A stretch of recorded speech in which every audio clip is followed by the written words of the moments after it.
And good morning. Welcome to this session on navigating market volatility for traditional construction and modern methods of construction, or MMC. My name is Trina and I'm Director of Building Better, which is a group of 31 housing associations and local authorities working together to build the highest quality homes using MMC or off-site manufacturing techniques. Now, the environment for the development of new homes has been hard for some time, but I'm not sure there's been a single meeting of housing developers that I've been to in the past few months where there hasn't been mention of multiple contractors going under. And then, of course, there's been the sad news of LNG deciding to withdraw from the market due to various reasons, not least uncertainty in the wider economic environment over the past year, the lack of consistent demand, and the business model for contractors versus house builders who just can't as easily turn the tap on and off. We have three excellent speakers who are going to share their thoughts on what this volatility looks like, how it plays out, and practically what this means for housing associations and local authorities developing using both traditional and MMC, as well as some of the strategies that they're employing to protect their businesses. I'll be handing over first to Michael Hughes. Michael is director at Cast Consultancy, where he's been for about 7 years. And we'll then hear from Andy Gamble. Andy is Executive Director of Growth and Assets at Yorkshire Housing. And finally, Jake Snell. Jake is Head of Partnership and Innovation at Abry Group. We're going to hear some introductory statements before opening up for a Q&A with the panel. And I really welcome questions from all of you. So please do share these as we go in the Q&A or in the chat function. And I'll make sure to pick these up as we go for the speakers. That's it from me. I'm going to hand over first to Michael.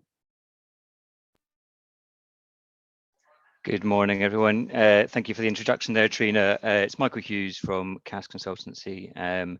I've been at, as I say, Cast for about 7 or 8 years, over many residential products, and also a focus on defining and optimizing PMV across residential construction, supporting Homes England, the West Midlands Combined Authority, and also Building Better and other frameworks to establish PMV and MMC categorization. So obviously today's discussion is all about navigating the market of turbulence in MMC. Let me just bring my slides up. Hopefully everyone can see that.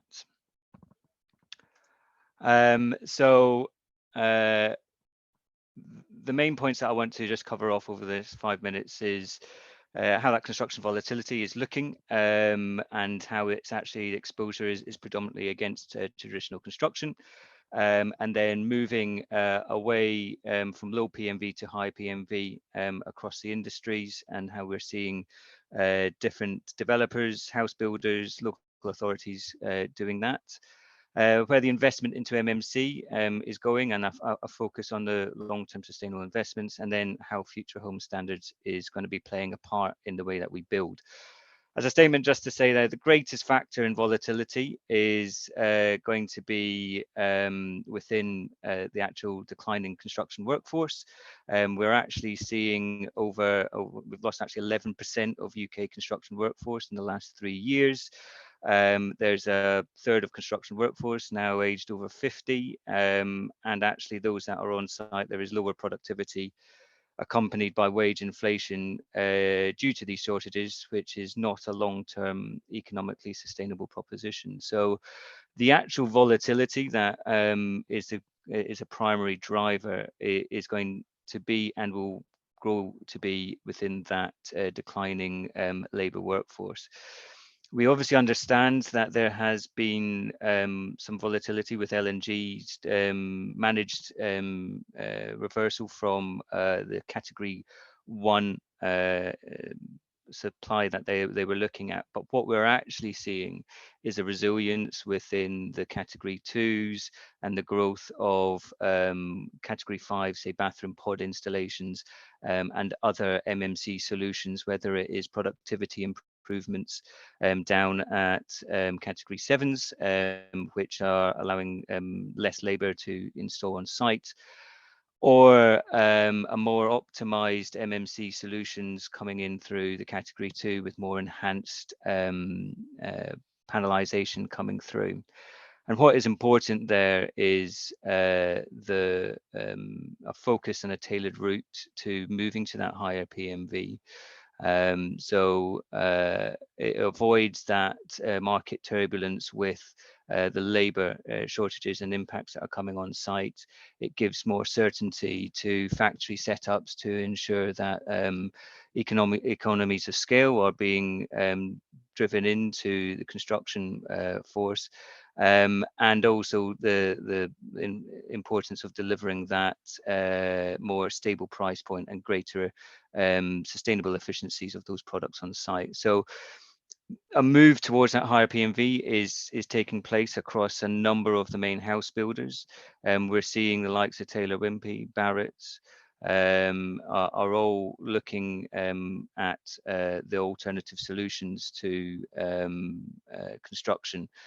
And despite the LNG reversing out from a category 1 setup, you are seeing investment from them and the Cala Home product particularly at utilizing the timber frame structures, and then looking at how they are coming more enhanced, looking at how those are being closed in within the factory, therefore reducing that labor requirement on site. So looking at that MMC solution is actually helping offset any of that market turbulence.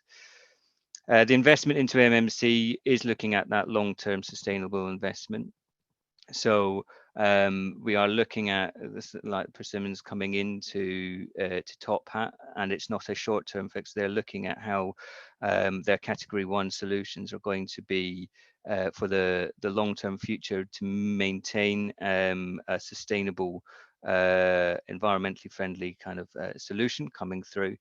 But the investments are coming in as well, with new entrants coming in for those closed panel, more enhanced finishes for the superstructure, to ensure that future home standards are being met.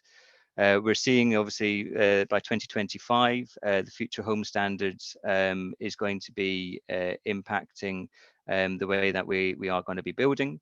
We've got the tighter Part Fs and Part Is coming through. And what we're actually seeing is, by getting in early and targeting and tailoring the design, standardizing that design, that more economical solutions are available through MMC against the way that we heat and power those buildings through better enhanced finishes within the build-up of the fabric of the building. A more advanced solution with more passive house kind of standards of air tightness is actually making us move away from even the future air source heat pumps kind of solution. We're actually able to see some lower cost MMC electrical kind of solutions coming through, therefore offsetting again any potential turbulence that are coming through in terms of cost. I think what's really important as a conclusion of this is to get in that early, standardized, repeated kind of position, have that reliability with a good due diligence against the solutions that are coming through. Building Better, obviously at the forefront of that. They have their Donaldsons and Sigmats and others in terms of the category 2 solutions, and are the closest people close to Ilka and Top Hat for those category 1s to help navigate through those turbulences. As a matter, we had an instance where a project of ours in the northeast of England unfortunately came to a halt because of this market turbulence and a failure at tier 2 main contractor level. What has helped us actually, though, is being supported by Donaldson, Sigma and others who have actually been able to fill that void in the short term. They've actually got the resilience, they've got the understanding and the construction support to actually continue with the construction and help navigate us through what could have been an even more troubling exposure to delays on site. So ensuring that due diligence and great support from an MMC supply chain will really help us, A, get through what is some troubling times now, but B, meet our future home standards, get greater environmentally friendly buildings, but also at a sustainable price point with avoiding that volatility of the labour market. I'm hoping to have some questions at the end, but I'll pass over to Andy now. Thank you, Michael. And just before handing over to Andy, thank you, Nicola, already for putting a question in the Q&A. Just a reminder to the others who joined a little bit later, please do put your questions in the Q&A or the chat, and I'll make sure that they get picked up by the speakers at the end of their introductory statements. Andy, I'll just share your screen now.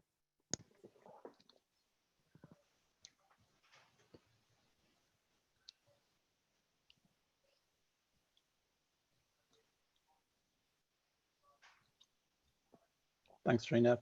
Morning, everyone. Just a quick one slide from me, but three kind of themes. Just a little bit about Yorkshire Housing to start with, just to help you set our journey in context, I guess. A little bit about the priorities in the social housing sector, but I won't go through that in a huge amount of detail because I'm sure everybody's wrestling with these issues. And then really just a little bit about our journey so far over the last probably about 20 years or so. But this slide and the photographs you can see in front of you really do sum up kind of our journey so far. We've got, well, that's where Yorkshire is for a start. The second one, top right, is a fairly traditional timber frame solution. The one at the bottom is L&G, and I will come on to that because we do have a live contract with L&G. And also putting our money where our mouth is, I guess, in the place, which is our, I'm supposed to call it a hub, but it's our office building, but it's a zero carbon office building. We moved in there last year, which has been designed and developed by Situ. It's part of the Climate Innovation District in Leeds. So a little bit about Yorkshire Housing first. We're 19,000 homes across the whole of Yorkshire.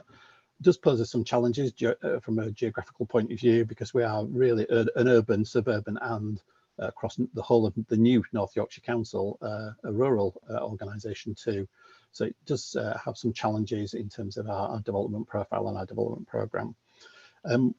We've got an ambitious target to develop 8,000 homes. We're about halfway through that target at the moment, completed 2,200, another 2,000 secured, and the rest will come along in the next 7 or 8 years, hopefully.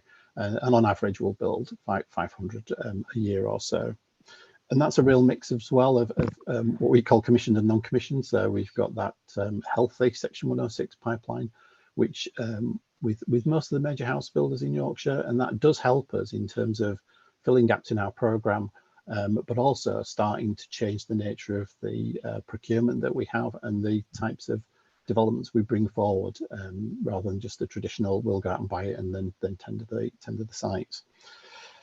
So what's going on in the sector? I guess we all know it's about competing priorities, isn't it? At the moment, it appears to be. We're under greater scrutiny to reconnect with our customers post-COVID, have a real relationship with them. Obviously, tenants' satisfaction measures coming along, increased scrutiny about the quality of our existing homes and places. We've got building safety, damp and mould is on the horizon too, and that's coming through quite strongly. But we still have the ambition to build new homes as a sector. And yeah, there was a housing crisis, I think, when I joined housing in middle of the 80s, and there still is now. So the ambition's still there, but what's the practical steps that we need to take to try and push that through?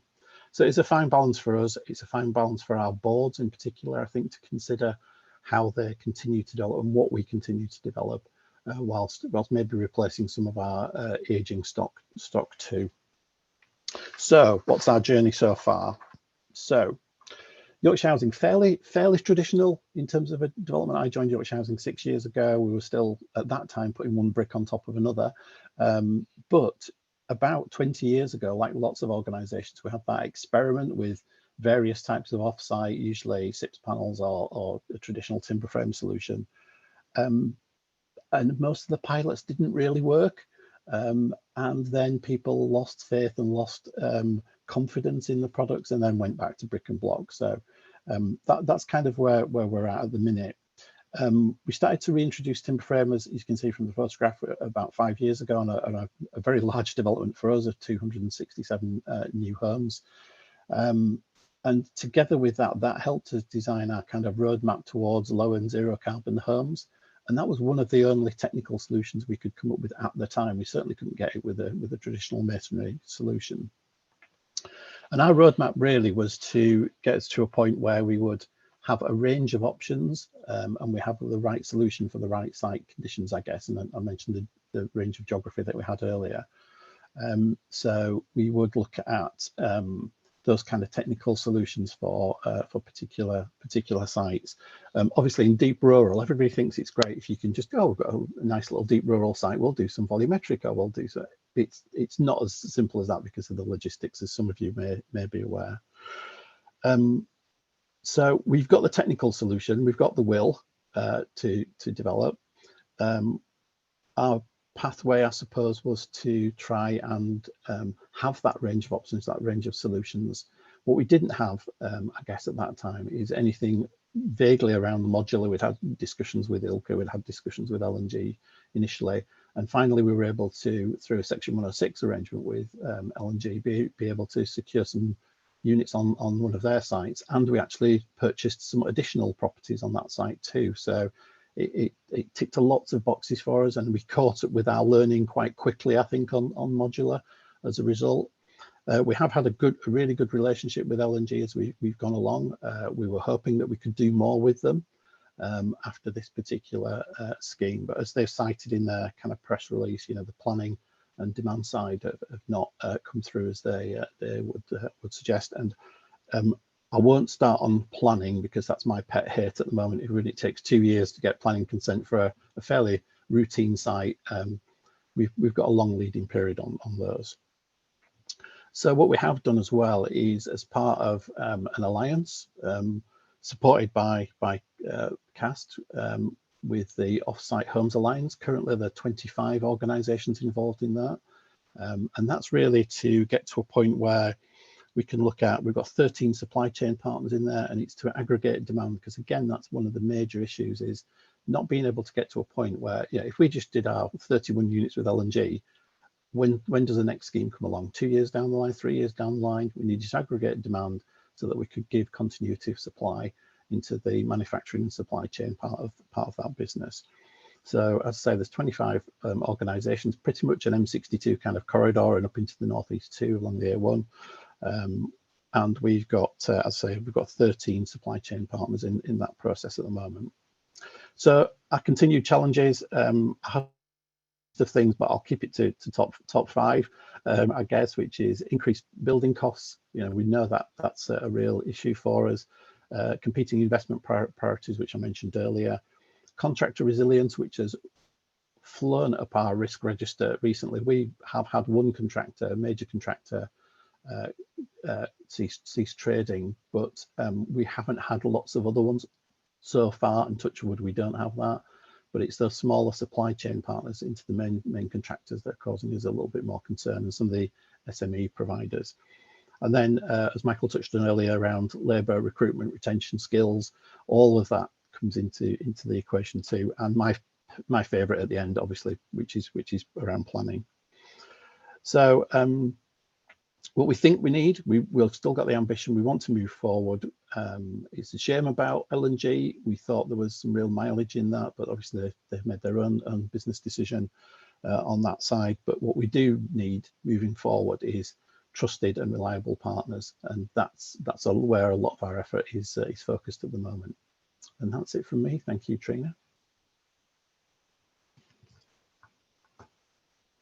Thanks very much for that, Andy. I'm going to hand over now to Jake for his statement before we go to questions.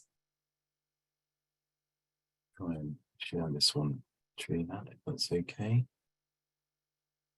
I think this is the... Is that sharing? Is that sharing? It is, Jake, yeah. Great. Has it gone onto the wider screen? No, not yet. There we go. So hi everyone. Yeah, my name's Jake Snell. I'm the head of partnerships and innovation at Abri Group. Just a very quick kind of summary of Abri. We're one of the largest housing associations in the south of England. We have around 40,000 homes and assets, 80,000 customers. We deliver over 1,000 homes, new homes a year. We're a strategic partner with Homes England. and ABRI have an absolute appetite to deliver MMC and deliver it at scale. So why do we have that appetite? I guess Michael and Andy have absolutely kind of touched on this, but I'll just go over it again. We know we're in a housing crisis. We know we're in a skills shortage, which all the speakers and all the panel have discussed today. We also have this real difference in terms of quality in which is delivered. Again, Michael touched on the climate crisis, so we also have that to contend with. But again, with what we're here today is to talk around the industry volatility. So just coming back to kind of where we are now, reports sort of suggest we are delivering around 8% MMC homes today, and that looks to increase to about 20% over the next 10 years. But in terms of that labour force, 62,000 are retiring each year and only 23,000 apprenticeships. So a huge, stark problem that we've got on our hands. And following COVID and following Brexit, we've seen that the Eastern support of trade coming in is slowed right down. So we're at a real critical point right now in terms of skilled labour. I just want to sort of post that on the webinar as well, because I think people get a bit kind of misled, I suppose, in MMC and think that it's just sort of boxes and they look really kind of boring and kind of homogenous, really. But actually, the different offerings can be really interesting. And you'll see there's some interesting roof and steps and staggers. There's some curves. There's also some boxy kind of looking sites, but also some high rise. So, and that's across a mix of different offerings. You'll see to the top left of the screen, that's actually one of our Ilka Homes developments. We procured 123 homes from Ilka a couple of years ago. They delivered that site, delivering around 7 homes a month, completing with 7 homes a month.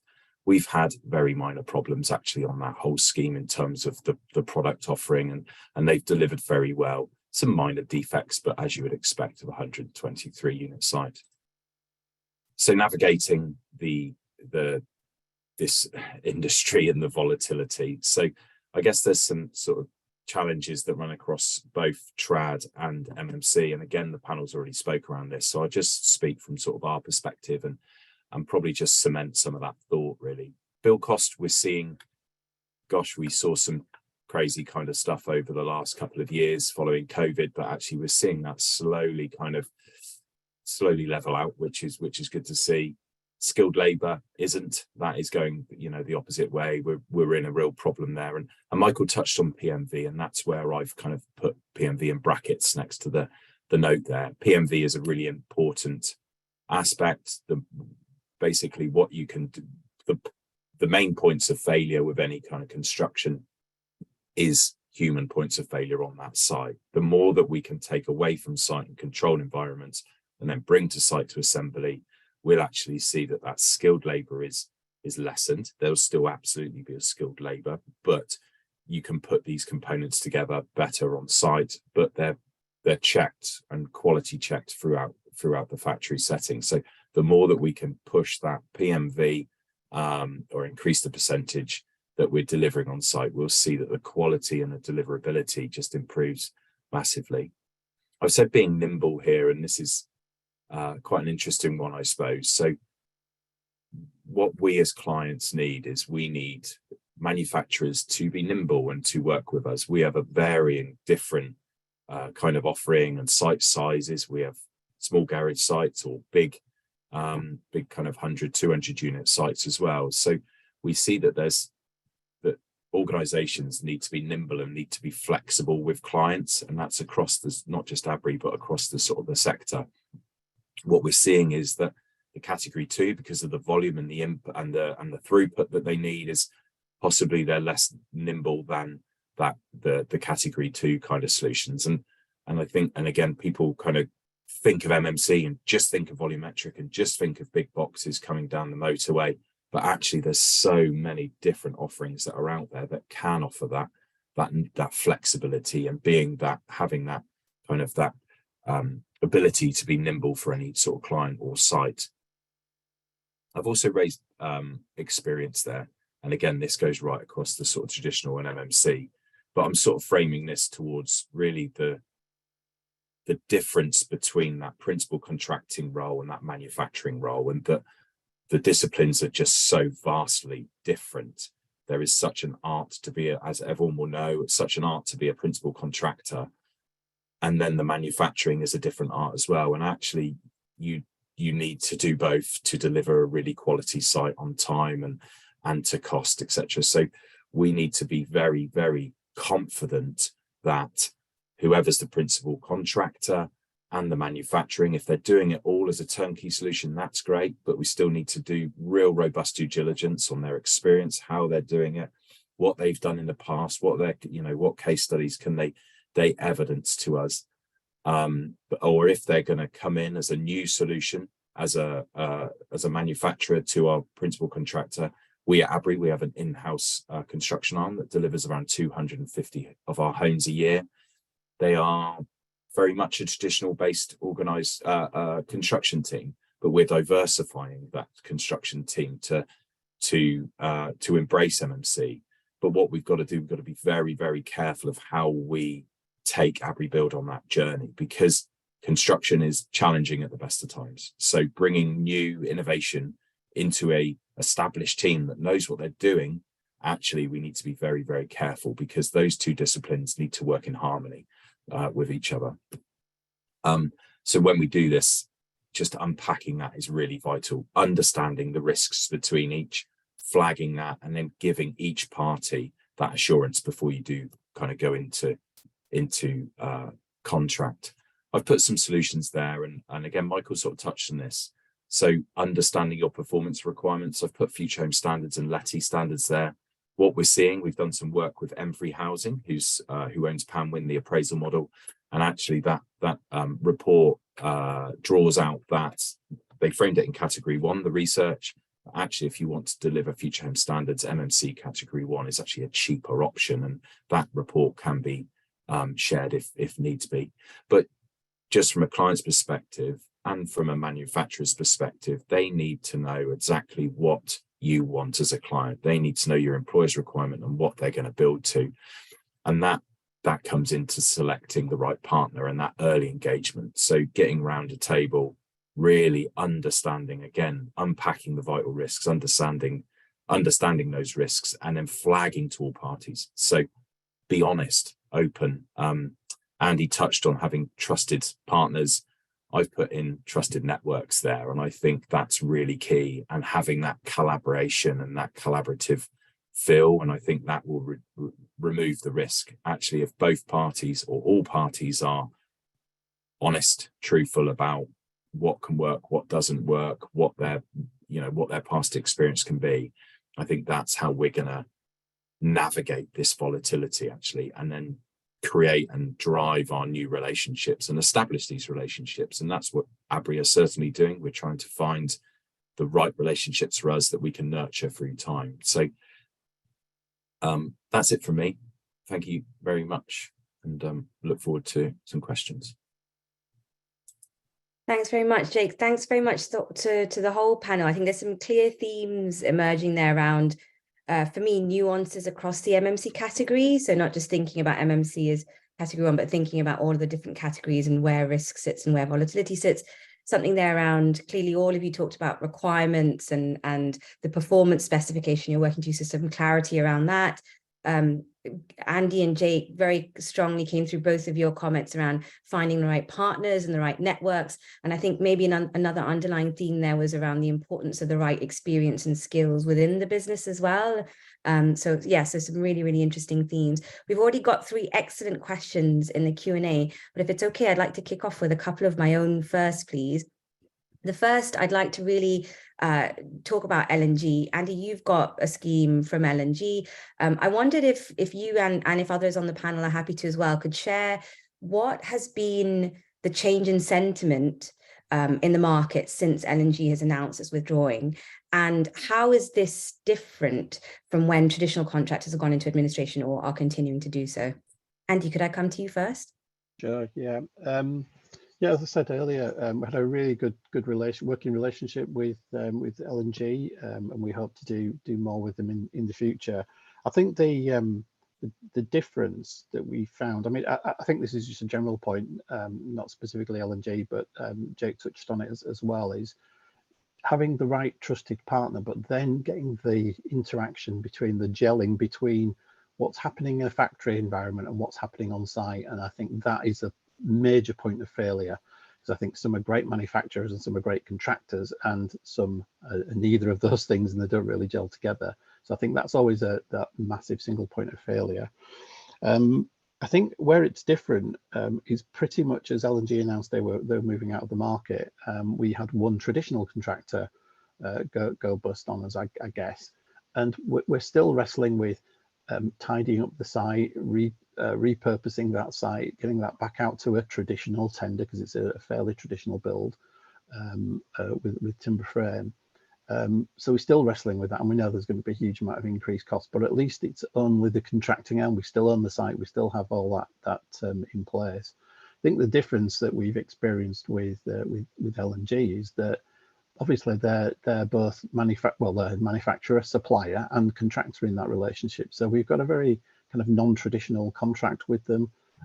Fortunately, we're in a position where it's 99% substantially complete, the scheme. So we are just talking about how we deal with the last few units to hand over, and also how we will deal with the defects period. So that's the difference this time. It's different challenges in how we restart or how we complete those particular projects. Thanks very much for that, Andy. I'm not sure if anyone else from the panel wants to come in on the market sentiment around LNG, but I did, Andy, if I may kind of push you a bit on that and ask, what has your board's attitude towards Category 1 changed at all now that you've got a scheme from a manufacturer who's now withdrawing from the market? How has their sentiment changed? No, it hasn't, to be honest. I think actually our board were super supportive. We were a strategic partner, so we were signed up to the 25% anyway. We've now spent our strategic partnership money, but there's still a desire to have that in our locker, if you like, have that modular in there if we need it. And I mentioned OSHA and the framework we have with them. There's a number of modular as well as Category 2 providers in there that we can draw upon. I think what we'll do with it, really, with the LNG, is we'll do that thorough review of actually what's the end product for us. How did it work? Yeah, the fact that they've withdrawn from the market, I don't think matters. We're still committed to having that as part of our toolkit, really, and our offer when we're moving forward. I'd probably add. Oh, go on, Jake. You go first. Please, Michael. Next, please. I was going to say we've got experiences with other housing associations where it has had an impact, though. So where LNG were a selected favoured MMC solution when it was still at an early stage within those kind of developments. The news that has occurred hasn't then shifted them to go, right, who else is on the market for a Category 1? They're actually then going, where we still want MMC, we still want the benefits of off-site manufacturing, but a hesitation has occurred, and they've gone, let's look at Category 2 solutions, let's look at a hybrid way of doing things, because maybe they were early on in that cycle, and therefore have gone, we're gonna maybe shift trajectories there. So I think it's natural that some housing authorities will start looking differently, but those that have already had established and well good experiences of Category 1 delivery, like Andy has there, they have greater certainty and reliance on that, and will look at other people within the market. But it has had an impact on some other selection and decision processes. I'd have to kind of agree a little with that, Michael, that even subconsciously, that what we've sort of seen is that there are a myriad of barriers and to achieve MMC, and you've really got to have the appetite to drive it and deliver it, and that starts right from sort of land buyers and our employers agents, and all through the architects.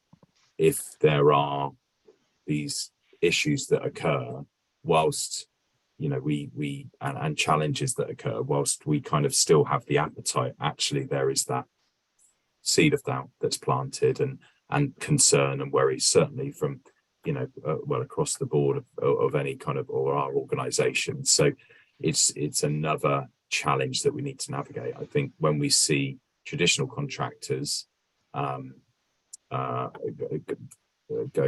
into administration, we've done that before. It's a real challenge, it's a real problem, but actually we've done it, you know, we've navigated that. So it's a different challenge that we'd have to navigate. So it's another kind of barrier, I suppose, or as I say, subconsciously or consciously, that you just have to kind of continue on this path to say, well, there are other options and this is how you mitigate that risk. So yeah, I think when we hear these things that come out, we need to be sound in our kind of understanding of the reasons why, and then how. So Andy, from your perspective, really interesting how your organization still have that appetite, and you're just negotiating how you're going to deal with the defects. It sounds really positive, and I think that story would be great to share, because actually you can say, look, this happened here, this is the aftermath, and actually it wasn't as scary or as bad as everyone kind of anticipates.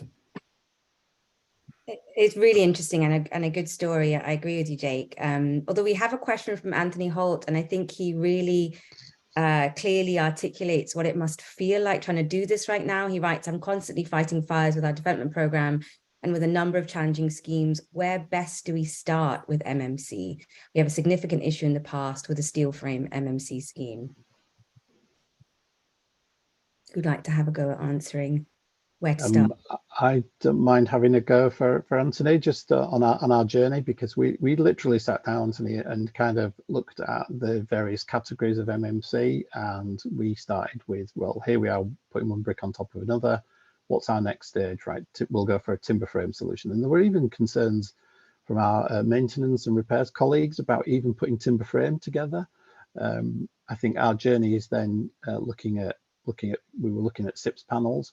And it was a bit left field that the LNG came to us, because it came through a section 106. And I kind of famously said in the past internally that you know, LNG have been at it for 5 years and spent millions of pounds, and look, we've caught up immediately on it, which is a bit churlish, I know, but it was the truth, and it was that's where we kind of started. We've not personally done any light steel frame schemes, but we started with a simple timber frame solution. We've procured a trusted partner who was used to using timber frame as well. Don't think you can get a traditional contractor who's never used timber frame and then all of a sudden miraculously they're going to be the best in the world at putting up timber frame and SIPS panels, because that's just not the truth. There's parallel working, there's parallel running. You know, they can get the properties watertight quickly and be working internally as well as externally. So there is some pace and speed, but again, it's about selecting the right partner, I think, again, for that. And the scheme that you showed at early doors on my slide was 267 homes. We selected the right partner who was used to timber frame, and it's pretty much run on time, on budget, without any great variations, and the quality's been excellent. So it might seem that it's not particularly ambitious, but it delivered what we set out to, and it gave us a platform then to build confidence in our business.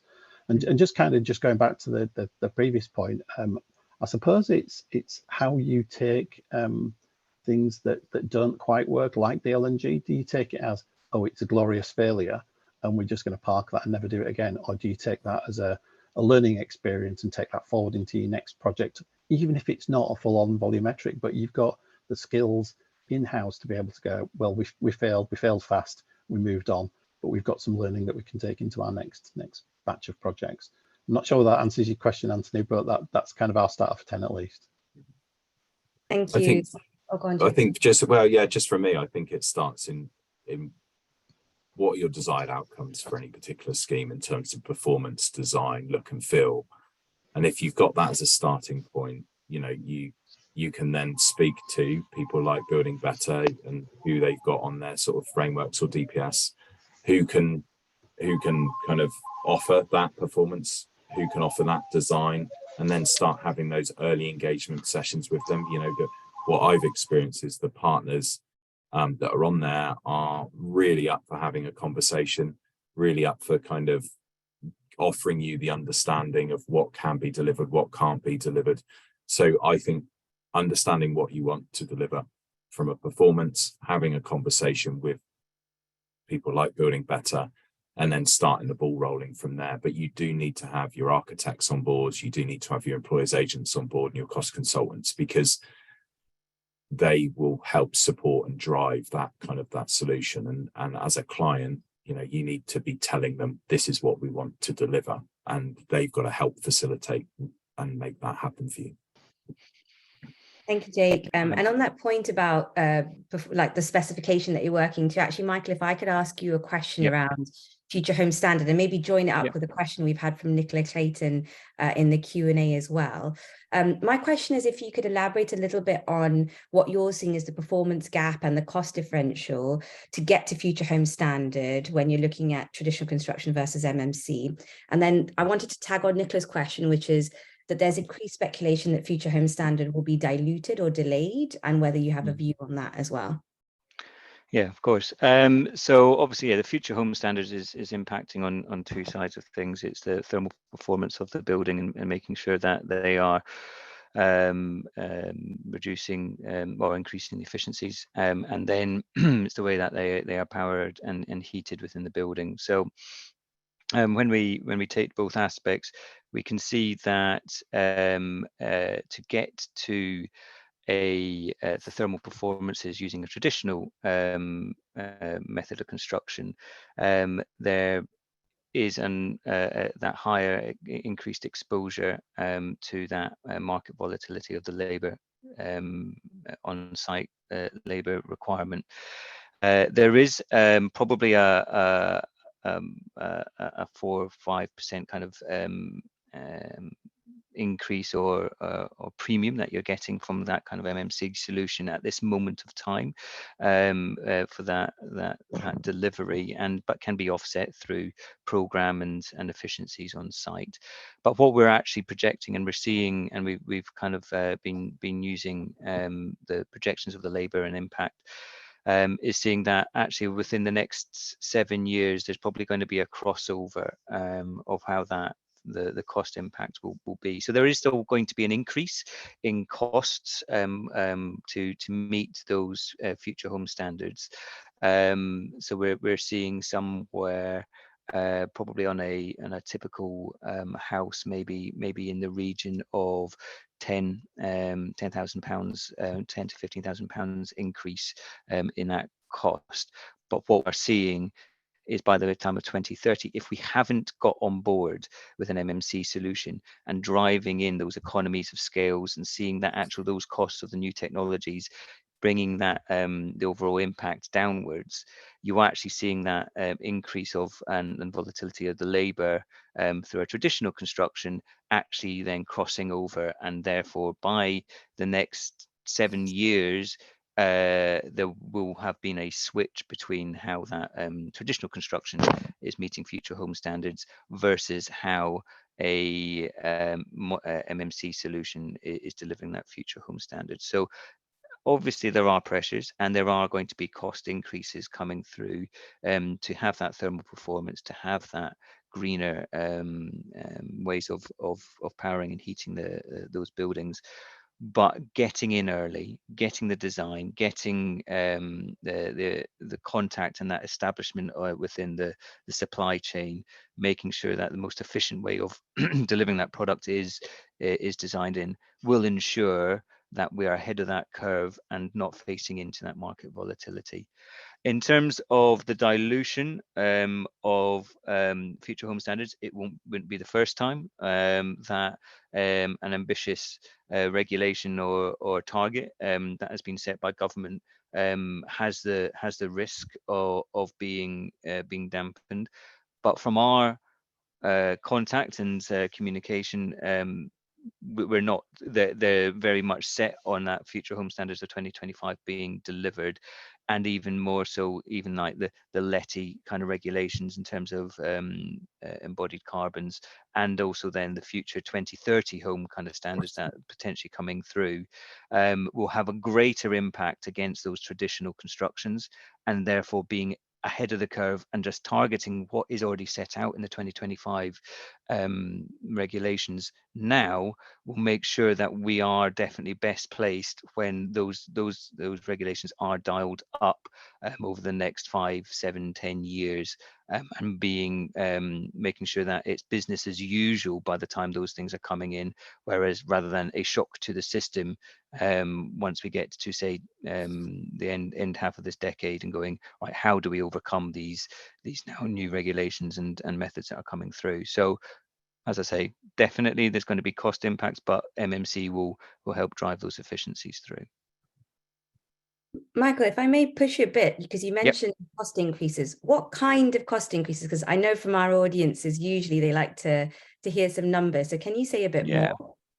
Yeah, as I was saying, so the cost increases will generally be related to the insulation and the build-ups to the facade, and then the switch through to air source heat pumps and the like. So say on a typical mid-terrace house, which is like low £100,000 kind of construction costs, 130 grand maybe, say, depending on where we are and the finish. But as a point of time, what we would see is by 2025, those as a base point that we are now, that kind of construction cost will have increased by say £10,000 to meet those standards. So the increase in the insulation and the switch to an air source heat pump, the opportunity, as I think I said earlier on in my presentation, was by going to a more enhanced MMC solution to the building fabric, going towards something which is probably, like, there are materials and products on the market which are as standard beating a passive house kind of solution in terms of air tightness, means that we're able to future-proof and offset how we're actually heating those buildings. How do we actually reduce the cost of how those buildings heat? There is potential impact on MVHR ventilation to make sure that we've got still the right airflows that are coming through and keeping a healthy building on site.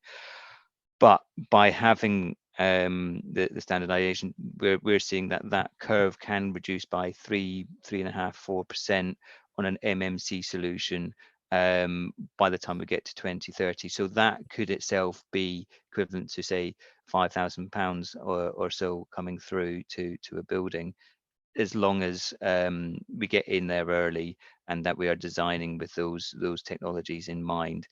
I would always look to try and enhance and put the investment within the fabric of the building, by bringing that within the factory setting and reducing that impact on labour resource, but also delivering a greater quality level of building fabric. It's investment in the right place, and therefore reducing the requirement and need for energy to heat and power that. So as I say, something between probably £10,000–15,000 impact on future home standards, but maybe a 3 to 5% opportunity in economies of scale by going through an MMC solution to heat their standards. Thanks. Could I just add into that? It's also when you put that cost in. So we as housing associations own the majority of our homes in perpetuity. So at Abri, we've actually got a function for our rented stock that if they can achieve the anticipated future home standard, actually we can invest a higher or a chunk of money, as it were, at the capital cost for development at that point in time. And then that is rather than offsetting that over the sort of the life of that property. So rather than having the retrofit of the future and spending X many thousands at this point in time, actually we can spend an additional money that's run through our appraisal, and then that offsets over the sort of the 30–40 year lifespan of that property. So there's ways and means of kind of understanding this and doing this and driving this forward. The challenge is that it's an anticipated future end standard, and where's the strong and kind of fast of it, and when are we going to really know? If I can come back on there as well, in terms of that the risk and that volatility of the site, you can imagine the standard that you need to be achieving to meet those efficiencies on the building fabric will require greater skill and greater care for the construction, greater level of closing up of openings and making sure that those details are being installed correctly. And that is facing into something which is not only is it labour shortage, but it's shortage of the highest skill capabilities of doing that as well, and a shortage of management and quality check presence on the site. So that has an even increased risk factor coming through that traditional construction to even meet those kind of levels of quality and finish. And then you get up to higher level in terms of management, in terms of, well, that procurement process and multiple trades still required on site. Actually, because there is a reduction of management and professional labour at a higher level, going down an MMC route with a more factory-based solution and establishing those relationships will help future-proof those kind of deliveries as well, so that a more streamlined level of procurement, more standardized repeated level of procurement can actually help deliver both at management level, at quality check level, but also down at the skilled labor on site, which is just not available or going to be reduced significantly over the next 10 years as well. Really interesting discussion. Thank you both very much for those thoughts. We've got, I think, time for a couple more questions, and I'm going to bring one in from the Q&A from Dylan May, who says, I know you don't want to mention planning, but how do we engage officers at all levels in local authorities to buy into MMC and help us overcome the barriers and challenges? And I think this is important because obviously it adds to that uncertainty in a market that's already volatile. So if I could come to the housing providers first, how are you engaging officers at all levels in local authorities to buy into MMC? Great question, Dylan. Hi.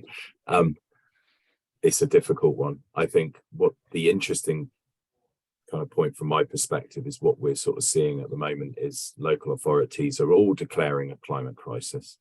But actually, when they're re-establishing their development strategies, they're actually framing their performance measures to kind of challenge that climate change. And what that means is, as an example, they're demanding the LETI standards. You can't really achieve the LETI standards without the embodied carbon kind of requirement demands an MMC kind of almost timber frame to an extent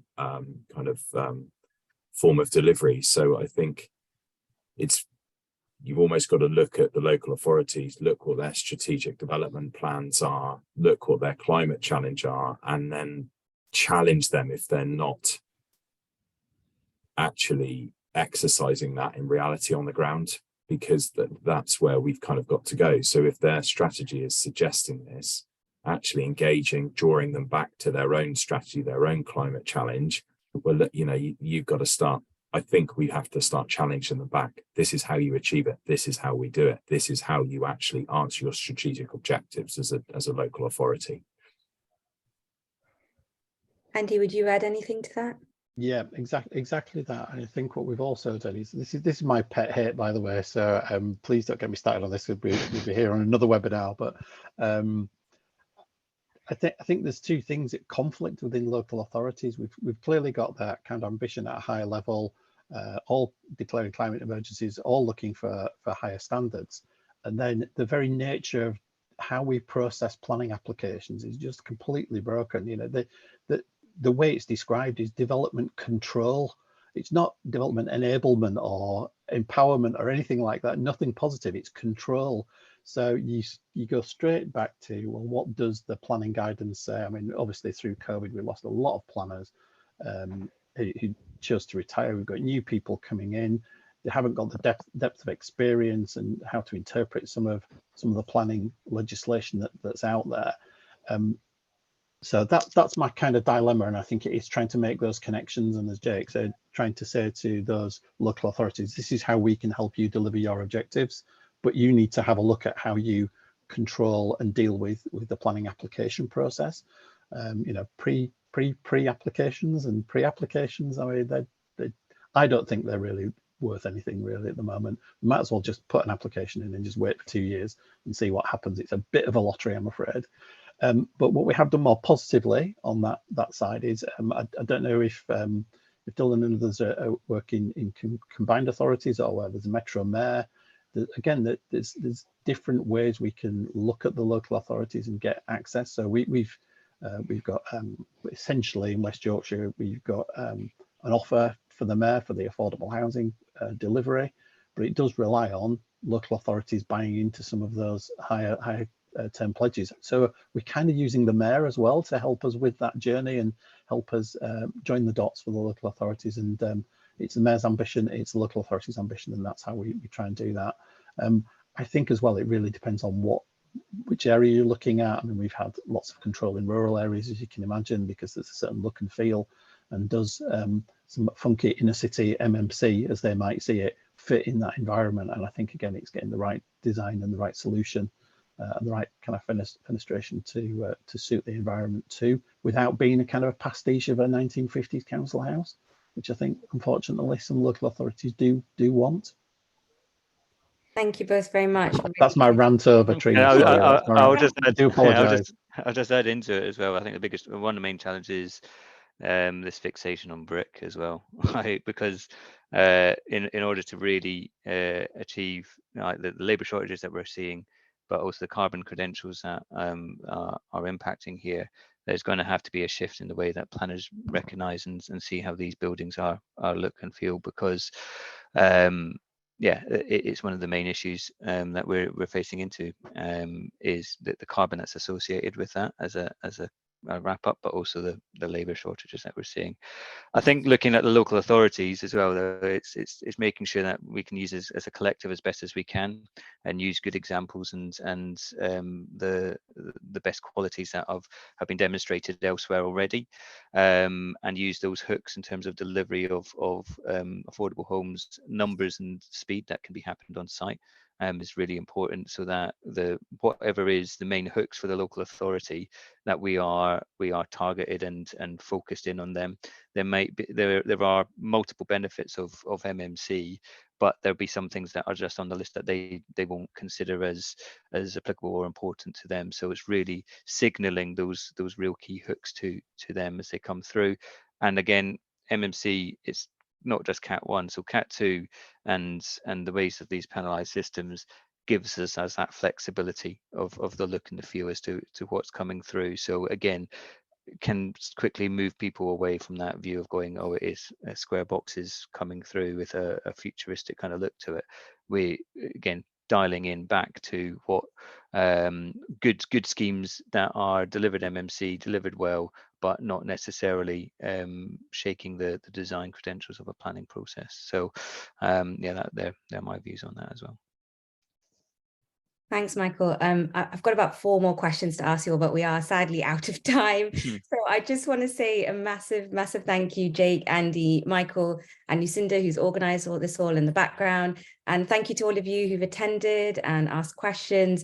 We are recording this, so we will send round the link. And if you have any questions, please feel free to get in touch. We hope you all have a good rest of the day. Bye.